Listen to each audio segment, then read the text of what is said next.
36 ঘন্টা কেটে গেলেও এখনও ওই মর্মান্তিক অভিঘাত থেকে আমরা কেউ বেরোতে পারিনি। তারাতলা ট্র্যাজেডি, গতকালের সেই ঘটনার মৃত্যু সংখ্যা বেড়ে চলেছে, উদ্ধার কাজও এখনও চলছে। আজ সরকারের তরফ থেকে ক্ষতিপূরণের কথাও ঘোষণা করা হয়েছে। কিন্তু ঠিক এই প্রশাসনিক কর্তব্য পালন করেই থেমে থাকেননি মুখ্যমন্ত্রী শুভেন্দু অধিকারী। আজ বিধানসভায় নাটকীয়ভাবে তুলে নিয়ে এসেছেন কোন কোন রাঘব বোয়ালের গাফিলতিতে এই করুণ পরিণতি তারাতলার। ওই ছোট লালবাড়িতে কী ধরনের সিন্ডিকেট রাজ চলতো আমরা একটু বিশ্লেষণ করব, একটু আলোচনার গভীরে যাওয়ার চেষ্টা করব।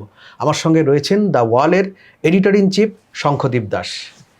গতকাল এই বিপর্যয়ের পর মেয়র ফিরহাদ হাকিম বলেছিলেন, যখন এই নকশা মানে বেআইনিভাবে এই নকশা অনুমোদন হয়েছিল, এই প্রশ্ন উঠেছিল, মুখ্যমন্ত্রীও বলেছিলেন, তখন ফিরহাদ হাকিম বলেছিলেন যে আমার আইডিয়া নেই কারা এই নকশার অনুমোদন করেন।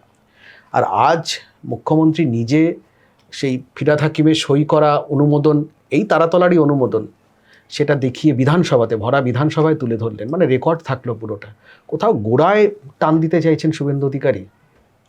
দেখো, আমি যেটা তোমার বলতে চাই সেটা হচ্ছে যে ববিদা যে কথা বলেছে, মানে ফিরহাদ হাকিম, মানে দুটো জায়গা দুটোই ঠিক।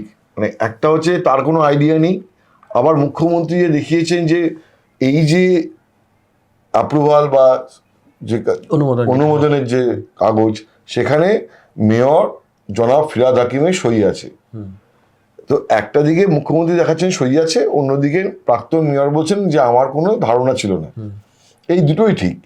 তার কারণ হচ্ছে, না কেন ঠিক বলছি, তার কারণ হচ্ছে এই যে বিল্ডিং ডিপার্টমেন্টের এক্সিকিউটিভ ইঞ্জিনিয়ার বা ওই যে local assistant engineer, sub assistant engineer, তারা যে বিল্ডিং প্ল্যানে অনুমোদন দিয়েছেন এবং সেটা আলটিমেটলি মেয়রের টেবিলে যখন এসছে, মেয়র দেখার প্রয়োজনও বোধ করেননি, সই করে দিয়েছেন। ফলে মেয়র জানেনই না যে তিনি কত এরকম অ্যাপ্রুভালে সই করেছেন। এখন আজকে প্রাক্তন মেয়র ফিরহাদ হাকিম, তিনি যদি এরকম দুর্যোগের ঘটনা ঘটে এবং তিনি যদি বলেই যান যে আমার ধারণা নেই, অথচ তার সই বেরিয়ে গেছে, লোকে আর শুনতে চাইবে না এবং লোকে এটা বোঝার চেষ্টাও করবে না, বুঝতে চাইবেও না, চাওয়ার কথাও নয় যে তিনি কেন দেখেননি। তার তো দেখার কথা ছিল, তার তো জিজ্ঞাসা করার কথা ছিল যে এইটা কি ঠিকঠাক অ্যাপ্রুভাল দেওয়া হলো, না এখানে একটা জোর করে বা যেখানে কিছুটা গলদ রয়েছে সেটাকে ঢাকাচাপা দিয়ে বা এটাকে আরো মজবুত করে বানানো যেত, কিন্তু এটাকে কিছু ছাড় দেওয়া হলো। তো সই তো তিনিই করেছেন আলটিমেটলি। ফলে তার মানে বাক stops at his table only, তার কাছেই তাকেই জবাবদিহি করতে হবে। ফলে দুটোই ঠিক যে মুখ্যমন্ত্রী এটা বলছেন যে প্রাক্তন মেয়রের সই আছে, এটা ঠিক। আবার প্রাক্তন মেয়র বলছেন যে আমার ধারণা নেই, আইডিয়া ছিল না, এটাও ঠিক। তার কারণ উনি তো দেখেননি যে কোন ফাইলে সই করছেন। কারণ ওনার তো একটা সেট সিস্টেম ছিল এবং সেই সেট সিস্টেমে যে অভিযোগ আজকে মুখ্যমন্ত্রী করেছেন যে কালীচরণ, তাই তো, কালীচরণ, যাকে কিছুক্ষণ আগে আটক করেছে পুলিশ, যে তিনি নাকি এইসবগুলো করে বেড়াতেন। তো এই যে কর্পোরেশনে এই ধরনের ফরেরা ঘুরে বেড়ায় এবং তারা যে রুলিং ডিসপেন্সেশনের কাছের লোক, কেউ কেউ বা পদের লোক, পদে থাকা লোক, যেমন কালীচরণ বলে যার বিরুদ্ধে অভিযোগ উঠছে, তিনি মেয়রের ওএসডি ছিলেন, এই অভিযোগ তো বরাবরই আছে, মানে এই অভিযোগ তো নতুন নয়। শুভেন্দু অধিকারী বিরোধী দলনেতা থাকার সময় ওনার সম্পর্কে অভিযোগ করেছে, তাহলে তখনও ছিল এই অভিযোগ, ছিল। কারণ তখন মোস্ট প্রবাবলি গার্ডেন নিচে ওই বাড়িটা ভেঙে পড়েছিল। তাহলে একটা যখন বিপর্যয় ঘটেছে অতীতে, তখন দেখেছি যে হঠাৎ করে ধরপাকড় শুরু হওয়া বা একে দায়িত্ব দেওয়া, ওকে দায়ী করা, হ্যাঁ, বা রুফটপ রেস্টুরেন্টে আগুন লেগে গেল, দুম করে সব কটা রুফটপ রেস্টুরেন্ট বন্ধ করে দেওয়া হলো, আবার হঠাৎ একদিন খুলেও গেল। সলিউশন নয়, কিন্তু পাকাপাকি কি কোনো সলিউশন হয়েছে? আজকেও যে সরকার যে কথা বলছে, ঠিক আছে, এখনো তো সরকার, আমি এখনো জাজমেন্টের জায়গায় আমরা কেউই যেতে পারি না। তার কারণ হচ্ছে সরকার এখন স্টেপ নেওয়া শুরু করেছে, কিন্তু আজকে থেকে অন্তত 6 মাস বাদে এই মূল্যায়নটা হওয়া উচিত যে মুখ্যমন্ত্রী শুভেন্দু অধিকারী সরকার বা বিজেপি জমানায় যে বর্তমান পুরসভা, এখন তো প্রশাসক বসিয়ে চলছে, তার মানে সরকারের ডাইরেক্ট একটা নিয়ন্ত্রণে রয়েছে। তো সুতরাং এই নতুন সরকারের যে নিয়ন্ত্রণে কলকাতা পুরসভা বিল্ডিং প্ল্যানে স্যাংশন দেওয়া, তার অ্যাপ্রুভাল দেওয়ার সময় খুঁটিনাটি দেখে নেওয়া, সেটা আজকের ঘটনার পর, গতকালের ঘটনার পর কতটা নিবিড়ভাবে করছে সেটা তো ইয়েট টু বি সিন। এটাও দেখতে হবে, এটাও মূল্যায়ন দরকার। কারণ আমরা তো পশ্চিমবঙ্গের মানুষ তো দেখেছে যে এক একটা এরকম ইনসিডেন্ট ঘটে, আর তারপরে কিছু ধরপাকড় হয়, তারপরে কিছুদিন দৌড়ঝাঁপ চলে, তারপরে আবার জেকে সেই। এই কলকাতাতেই বাম জমানায় ক্যানিং স্ট্রিটে আগুন লেগেছিল। মমতা বন্দ্যোপাধ্যায়কে আমি তখন দেখেছিলাম সারা রাত বসে আছে। আমার ইনসিডেন্টালি সেদিকে নাইট ডিউটিও ছিল। তুমি ছিলে তো? হ্যাঁ, ওইটা ক্যানিং স্ট্রিটে আগুন লাগে এবং ভোরবেলা আগুন লাগে লিন্ডসে স্ট্রিটে নিউ ইয়র্ক বলে একটা টেলরিং শপ ছিল, এখন সেটা একটা জামা কাপড়ের দোকানই হয়ে গেছে পুরোপুরি। তখনও টেলরিং শপই ছিল নিউ ইয়র্ক। তো ভোরবেলা সেখানে আগুন লাগে এবং মমতা বন্দ্যোপাধ্যায় ওই ক্যানিং স্ট্রিট থেকে নিউ ইয়র্কে লিন্ডসে স্ট্রিটে চলে আসে। তারপরে ফিরপো মার্কেটে হয়েছে, তারপরে তুমি ধরো কুইন্স ম্যানশনে হয়েছে। যখন যখন এরকম আগুন লাগে, পার্কে হয়েছে, যখন যখন আগুন লাগে তখন তখন টনক নড়ে এবং তখন তখন কিছু স্টেপ নেওয়ার কথা বলা হয়, কিন্তু ফলো আপ অ্যাকশন কি? আমরাই বা কতটা মূল্যায়ন করে দেখি যে আমাদের পক্ষে ওই টিপিক্যাল বিল্ডিং প্ল্যান তো কেউ আমাকে দেখাবে না, ফলে আমাদের পক্ষে সম্ভব না, কিন্তু এটা গভর্নমেন্টকেই দেখতে হবে কতটা নিবিড়ভাবে তারপরে হয়, নাকি এক মাস পরে ভুলে যায়। একদমই তাই। নাকি সেই সিস্টেমেই ফিরে আসে, একেবারেই সেই সিস্টেমে ফিরে আসে বলেই তো আজকে আবার তারা ঘটনা ঘটেছে। ঠিক ঠিক, একদমই। তো ফলে এই যে প্রাক্তন মেয়র যে কথাটা বলেছেন যে আমার ধারণাই ছিল না, আমার আইডিয়াই ছিল না, এটা অত্যন্ত দায়িত্ব জ্ঞানহীনের একটা কথাবার্তা।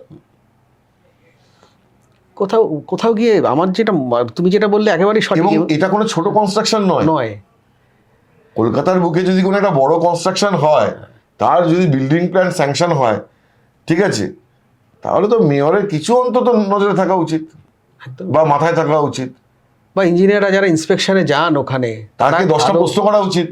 তার মানে উনি প্রশ্ন করেননি, সেদিনকে করেননি বলেই ওনার মাথাতে নেই, ওনার আইডিয়াও নেই, এবং সেটাই সিস্টেম হয়ে গেছিল। এটাই সিস্টেম। আমি তবুও এখানে বলবো যে এ ব্যাপারে তবুও কলকাতার প্রাক্তন মেয়র, আমি প্রাক্তন একজন বলবো না, দুজনের কথা বলবো, সুব্রত মুখোপাধ্যায় এবং শোভন চট্টোপাধ্যায়কে তুলনায় বেশি নম্বরই দেব।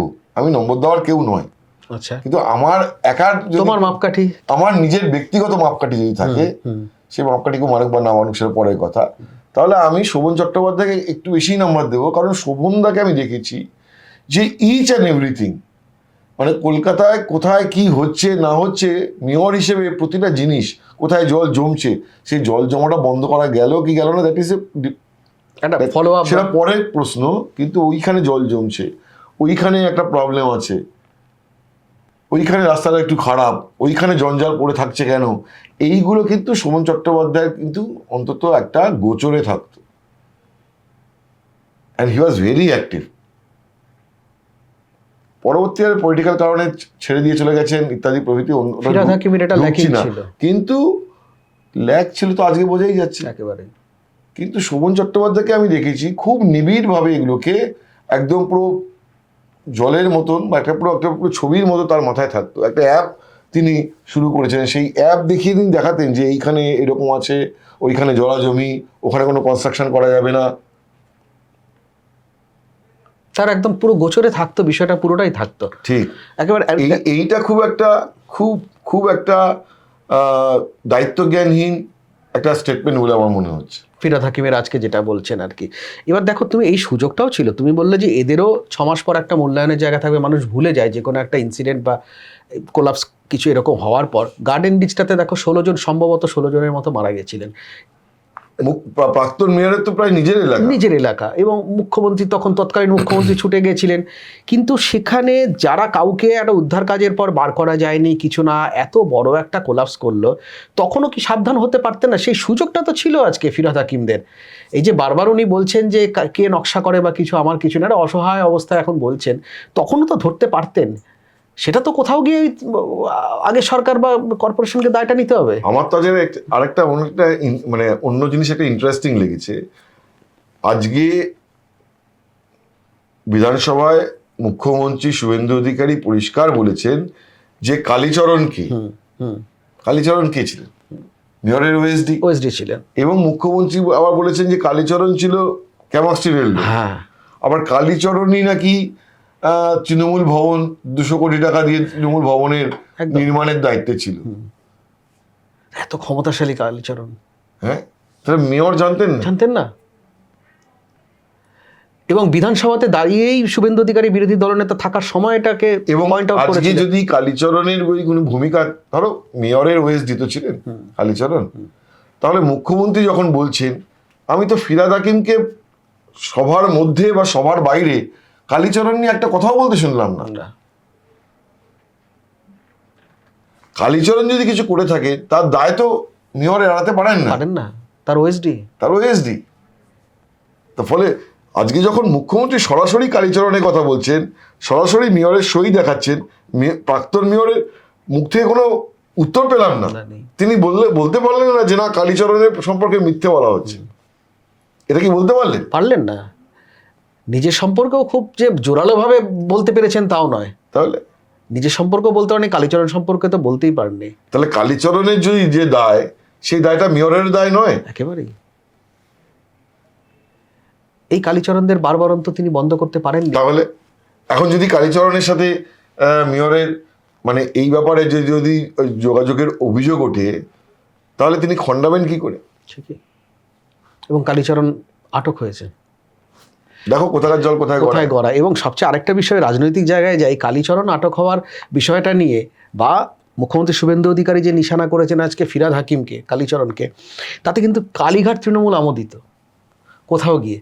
আজকে কুণাল ঘোষ বললেন যে কালীচরণ ছিল এক্সিকিউটিভ মেয়র, মানে এটা শুধু মুখ্যমন্ত্রীর অভিযোগ নয়, শাসক দল যারা এতদিন ধরে ছিল কালীচরণকে দেখেছে বা কিছু মেয়র ফিরহাদ হাকিমকে জানে, কালীচরণের ভূমিকা সম্পর্কে জানে, যে এক্সিকিউটিভ মেয়র ওই তো সব চালাতো। এক্সিকিউটিভ মেয়র কথাটা বলা এবং কুণাল ঘোষ বলছেন, এবং তখনই বললেন যে মানে কার্যনির্বাহী মেয়র, এবং কান টানলে মাথা আসবে। খুব ইঙ্গিতপূর্ণ কথা বলেছেন। হ্যাঁ বলেছেন, কান টানলে মাথা আসবে। আমি তো শুভেন্দু অধিকারীকে বলবো কালীকে নিয়ে যা বলেছেন তিনি করুন সবকিছু। তারপরে সন্ধ্যাবেলা আটকও হলেন আর কি।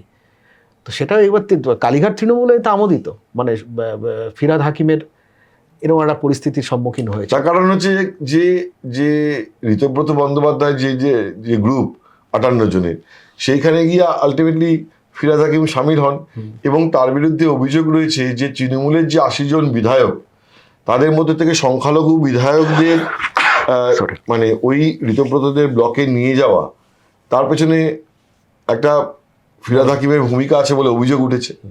এবং কলকাতায় সংখ্যালঘু কাউন্সিলর এবং প্রায় 70 জন কাউন্সিলরকে ওই ঋতব্রতদের ব্লকে নিয়ে যাওয়ার ব্যাপারে ফিরহাদ হাকিমের বিরুদ্ধে অভিযোগ উঠেছে।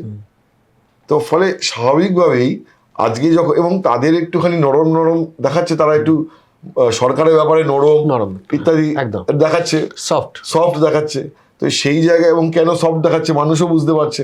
তো সেই জায়গায় দাঁড়িয়ে আজকে যদি মুখ্যমন্ত্রী সরাসরি প্রাক্তন মেয়রের ওই সই দেখান এবং কালীচরণের বিরুদ্ধে বলেন, তো এটা তো বাট ন্যাচারাল যে কুণাল ঘোষরা এটাকে লুফে নেবেন, এবং সেটাই করেছেন। তুমি দেখো যে বাজেট না, 2 দিন আগে রাজ্যপালের ভাষণের যে ধন্যবাদ প্রস্তাবের যে বিতর্ক, সেটা যখন শেষ হচ্ছে, কুণাল ঘোষ কি বলছেন, যে এই যে ভালো তৃণমূল, এই যে তৃণমূল বলে আসল তৃণমূল বলে যারা দাবি করছেন, তাদের বিরুদ্ধে যদি কোনো দুর্নীতির অভিযোগ ওঠে, যে চিফ মিনিস্টার যেন সেটাও তদন্ত করে দেখেন। তো আজকে তো বিজেপির তুলনায় কুণাল ঘোষরা বেশি করে দাবি জানাবেন যে যাতে করে কালীচরণের বিরুদ্ধে তদন্ত হয়, এবং কালীচরণকে ধরে আর কে সিস্টেমের মধ্যে ঢুকে আছে, ওই কান টানলে যাতে মাথাটা আসে। মাথা কি? কালীচরণ যদি কান হয় তাহলে মাথাটা কি? এই প্রশ্নটা তারা তুলবেন, এবং তুলে তারা চাইবেন যে এটা তদন্ত হোক, একেবারেই তদন্ত হোক। তো ফলে এটা প্রাক্তন মেয়রের জন্য একটা ক্রিটিক্যাল অবস্থা। একদিকে তিনি মমতা বন্দ্যোপাধ্যায়ের সঙ্গে নেই, আবার অন্যদিকে তিনি যে শিবিরের সঙ্গে গেলেন সেই শিবির তাকে প্রোটেকশন দিতে পারবে কিনা সেটাও একটা সন্দেহের জায়গায় চলে গেল মুখ্যমন্ত্রী।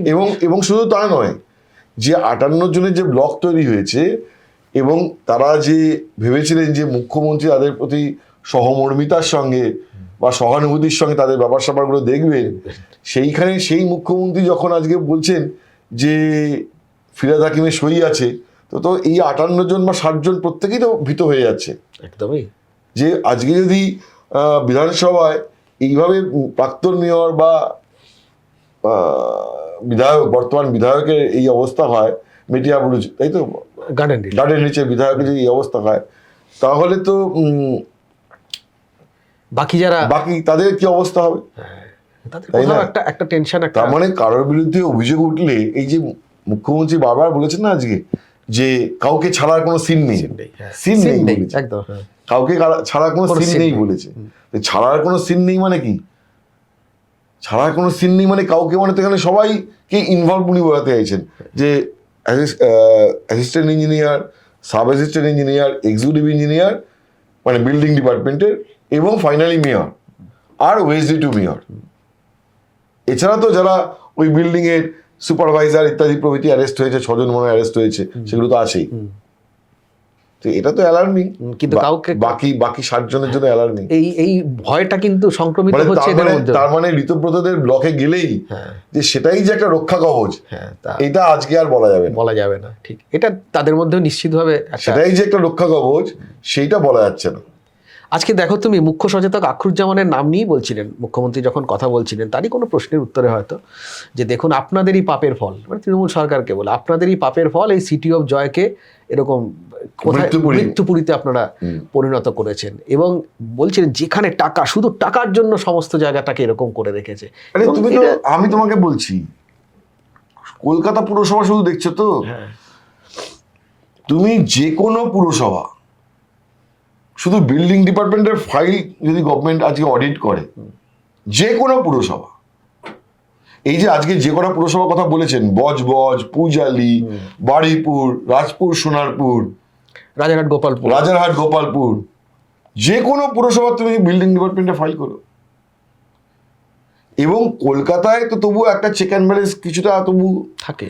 তুমি এই মফস্বল শহরের যে পুরসভাগুলো, সেখানে যে স্যাংশন প্ল্যান থেকে অ্যাকচুয়াল বিল্ডিং এর যে ডেভিয়েশন দেখো,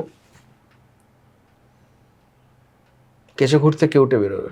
এবং সেই প্ল্যান স্যাংশনও যে হয়েছে, সেখানেও তুমি কত অনিয়ম পাবে, তুমি একবার তদন্ত করে দেখো। এবং ফলে কলকাতা আজকে মহানগরী বলে নজরে পড়ছে, কিন্তু তার আশপাশে, এবং যে কারণে আজকে মুখ্যমন্ত্রী যে নির্দেশ দিয়েছেন, শুধুমাত্র কলকাতা কর্পোরেশনের ক্ষেত্রে নির্দেশ দেননি, না অনেকগুলো জায়গা দিয়েছেন। গোটা দক্ষিণ 24 পরগনা, প্রায় বিধাননগর, রাজারহাট, গোপালপুর, এই যেগুলো বললাম যে বিষ্ণুপুর ইত্যাদি সব জায়গাতে বলেছেন। একটাই শুধু আমার এখানে একটা উদ্বেগের, আমার ব্যক্তিগতভাবে লাগছে, বা অনেকেরই হয়তো লাগতে পারে, যে এইখানে বিশেষ করে এই যে সাদার্ন বাইপাসের পাশে বা বজবজ এলাকায়, গঙ্গার কাছে যে বড় বড় হাউজিং কনস্ট্রাকশনগুলো হচ্ছে, তাতে বিল্ডিং প্ল্যানে কি আছে আমি জানি না, ফ্র্যাঙ্কলি জানি না, কিন্তু সেইখানে প্রচুর শ্রমিক দিনমজুর কাজ করে। 1 মাস বন্ধ থাকা মানে অনেক দিনমজুরের রুটি রুজির সমস্যা হবে, এইটা আমি বুঝতে পারছি। এটা তো 31শে জুলাই পর্যন্ত বন্ধ রাখা। এখন দেখো বর্ষা পড়ে গেছে, বর্ষার সময় এমনি কনস্ট্রাকশনের কাজ কম হয়, তো সেইটার জন্য, কিন্তু তবুও যেটুকুনি চলছে সেখানে কতটা মানুষ ক্ষতিগ্রস্ত হবে, সেইটা একটা চিন্তার ব্যাপার আছে। বাকি যে স্ক্রুটিনির কথা গভর্নমেন্ট বলছে, সেই স্ক্রুটিনি তো হওয়া উচিত, কিন্তু তার 6 মাস বাদেও মূল্যায়ন হওয়া উচিত, যে অ্যাকচুয়ালি কি হলো। আবার সেই আগের মতন এই 15 দিনের আলোচনা হলো, তারপরে যে কে সেটাই যদি হয়, তাহলে চিন্তাজনক। এবং আরো একটা পয়েন্ট তোমাকে আমি কিছুক্ষণ আগে বলছিলাম, আমরা নিজেদের যখন নিউজ রুমে আলোচনা করছিলাম তখন বলছিলাম, সেটা হচ্ছে এই যে একটা বিপুল অঞ্চলে যে প্রায় 1 মাস ধরে কাজকর্ম বন্ধ থাকবে, সেইখানে কাজ শুরু করার জন্য আবার তুমি বলছিলে আবার কেউ গিয়ে তো টাকা চাইবে না, তো সেই পরিস্থিতি যেন না হয়, সেটাও গভর্নমেন্টকে ইনশিওর করতে হবে। কারণ এই ধরনের অভিযোগ তো থাকেই,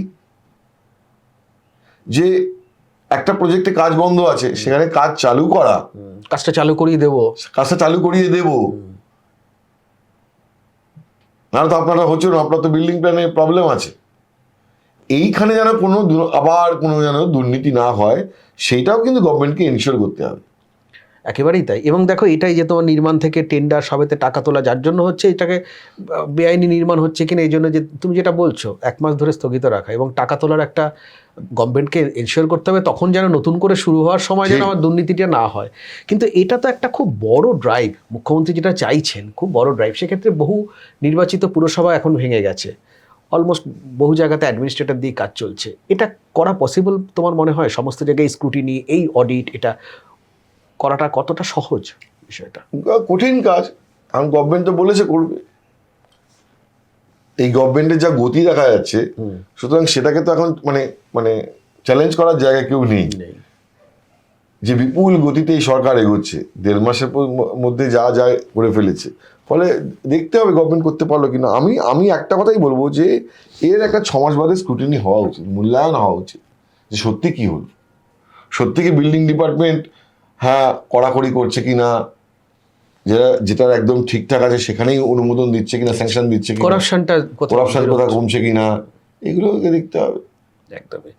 এবার আমি একদম শেষের দিকে, সেটা হচ্ছে যে তোমার দেখো লালবাড়ির, ছোট লালবাড়ির ভোট সম্ভবত পুজোর পরেই হবে। সেখানে রাজনৈতিকভাবে তার আগে দেখো তৃণমূল কংগ্রেসের এই মুহূর্তে তাদের অস্তিত্বের সংকট ভয়ঙ্কর। কারা দাঁড়াবেন কাউন্সিলর ভোটে, কি না, কোন আদি তৃণমূল মানে কালীঘাট তৃণমূল না ঋতব্রত তৃণমূল, কাদের কাছে প্রতীক থাকবে, এটা অনেক পরের ব্যাপার। তাও আমি বলছি যে সেখানে এই যে তুমি তারাতলা বলো বা যেটাই বলো, তারপরে বিভিন্ন জিনিসগুলো উঠে আসা, এর একটা প্রভাব তো নিশ্চিতভাবে পড়বে মনে হয় ভোটের বাজারে। দেখো এমনিতে তো তৃণমূল জমানায় নিয়ে একটা নীতি তৈরি হয়েছে। আমি এখন আজ থেকে 3-4 মাস 5 মাস বাদে কলকাতা পুরসভা ভোট হবে, তখন কি পরিস্থিতি হবে আজকে দাঁড়িয়ে বলা যায় না। কিন্তু জেনারেলি কলকাতায় তো আর বিরোধী দেখা যাচ্ছে না, দেখা যাচ্ছে একেবারেই নেই। এবার তারপরে দেখা যাবে যে ভোট এলে ততদিনে কি অবস্থা হয়। কারণ এই যে 58 জনের ব্লকের বা 60 জনের ব্লকের তৃণমূল, এবং যারা মমতা বন্দ্যোপাধ্যায়কে এই দলের পদ থেকে সরিয়ে দিয়েছে, আউট করে দিয়েছে মমতা বন্দ্যোপাধ্যায় এবং অভিষেক বন্দ্যোপাধ্যায়কে, তাদের মানুষ তৃণমূল মেনে নিয়ে ভোট দেবেন কিনা সেটা তার লক্ষ টাকার প্রশ্নের ব্যাপার আছে। তারপরে আবার তৃণমূল কি ক্যান্ডিডেট দেবে কিনা, তখন সিম্বল কার কাছে থাকবে বা সিম্বলই সিজ হয়ে যাবে কিনা কেউ জানে না। তো এই একটা ছন্নছাড়া অবস্থায় যদি কলকাতার মানুষ স্থায়িত্বের জন্য ভোট দেয়, তাহলে আর এদেরকে ভোট দেবে কেন? সেটা একটা বড় প্রশ্ন হিসেবেই উঠে আসবে। এবং শুধু তো এই কলকাতা কর্পোরেশন এই কালীচরণ নয়, এরকম বহু পুরসভার মধ্যে এরকম কালীচরণদের অস্তিত্ব রয়েছে, যাদের জন্য হচ্ছে যে একের পর এক বেআইনিভাবে প্ল্যান স্যাংশন হয়েছে, বাড়ি ভেঙে পড়েছে, কোলাপস করেছে, তারপরেও সে অর্থে সেভাবে ফলো আপ হয়েছে, আবার একটা ট্র্যাজেডি হয়েছে, তখন আবার টনক নড়েছে। এই জিনিসটা যদি বন্ধ হয়, এবং মুখ্যমন্ত্রী শুভেন্দু অধিকারী যে উদ্যোগ নিয়েছেন সেটা যেমন একদিকে ঠিক, আরেকদিকে আমাদের এডিটর ইন চিফও যেটা বলছিলেন যে 6 মাস পরে একটা কোথাও গিয়ে মূল্যায়ন হওয়া দরকার, যে সত্যি এই করাপশন বন্ধ হচ্ছে কিনা, সরকার যেটা চাইছে সেটা সেটার ফলাফল ঠিকঠাক মতো উঠে আসছে কিনা, নাকি আবার যে সেই নতুনভাবে কাজ শুরু করার সময়, সেটার দিকেও নজর রাখাটা কিন্তু অবশ্যই জরুরি। আপাতত এই পুরসভা, এই তারাতলার যারা এখনও আটকে রয়েছেন, তাদের উদ্ধার কাজ সঠিকভাবে হোক, আমরা এটাই চাইব। নতুন করে যেন মৃত্যু সংখ্যা না বাড়ে, সেই কামনাই আমরা করব। আপাতত এই পর্যন্তই। সঠিক খবর দেখার জন্য চোখ রাখুন দ্য ওয়ালে।